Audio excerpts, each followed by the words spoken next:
திமுக சட்டமன்ற உறுப்பினர்கள் கூட்டத்தை இன்று மாலை அவசரமாக கூட்டியுள்ளார் அக்கட்சியின் செயல் தலைவர் மு.க.ஸ்டாலின். இதுகுறித்து எமது செய்தியாளர் பாஸ்கரிடம் கூடுதல் தகவலை கேட்பெறலாம். பாஸ்கர், சொல்லுங்க, இன்று மாலை அழைக்கப்பட்டுள்ள திமுக சட்டமன்ற உறுப்பினர்கள் கூட்டத்திற்கு பின்னணியில் உள்ள காரணங்கள் என்ன? பாஸ்கர். திராவிட முன்னேற்ற கழக செயல் தலைவர் ஸ்டாலின் தலைமையில் அண்ணா அறிவாலயத்தில் இன்று மாலை 5 மணிக்கு திராவிட முன்னேற்ற கழக சட்டமன்ற உறுப்பினர் கூட்டம் நடைபெற உள்ளது. நாளை சட்டமன்ற கூட்டத்தொடர் நடைபெற உள்ளது. ஆனால் நாளை மாலை 5 மணிக்கு திராவிட முன்னேற்ற கழகத்தினுடைய சட்டமன்ற உறுப்பினர் கூட்டம் நடைபெறும் என்று ஏற்கனவே அறிவிக்கப்பட்டது.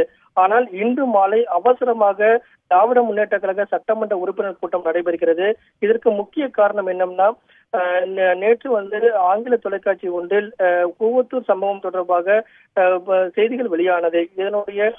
இதை அடுத்து உடனடியாக திமுகவுடைய செயல் தலைவர் அறிக்கை வாயிலாக மக்களை திரட்டி போராடுவோம் மற்றும் ஆளுநர், குடியரசுத் தலைவரிடம் இது தொடர்பாக புகார் அளிப்போம் என்று தெரிவித்திருந்தார். இந்த நிலையில திராவிட முன்னேற்ற கழக சட்டமன்ற உறுப்பினர்கள் மூலமாக அடுத்த கட்ட நடவடிக்கை எப்படி எடுக்க வேண்டும், அது இந்த விவகாரம் தொடர்பாக அதை மக்களிடம் எடுத்துச் செல்வதற்கான நடவடிக்கைகளை எப்படி மேற்கொள்ள வேண்டும் என்பதற்காகத்தான் திராவிட முன்னேற்ற கழக சட்டமன்ற உறுப்பினர் கூட்டம் திமுக செயல் தலைவர் ஸ்டாலின் தலைமையில் அண்ணா அறிவாலயத்தில் 5 மணிக்கு கூடுகிறது. இது முக்கியத்துவம் வாய்ந்த கூட்டமாகவே பார்க்கப்படுகிறது. இந்த கூட்டத்தில் முக்கிய முடிவுகள் எடுக்கப்பட உள்ளதாகவும் இதற்காகத்தான் அவசரமாக இந்த கூட்டம் கூட்டப்பட்டுள்ளதாக திமுகவுடைய வட்டாரங்கள் தெரிவிக்கின்றன.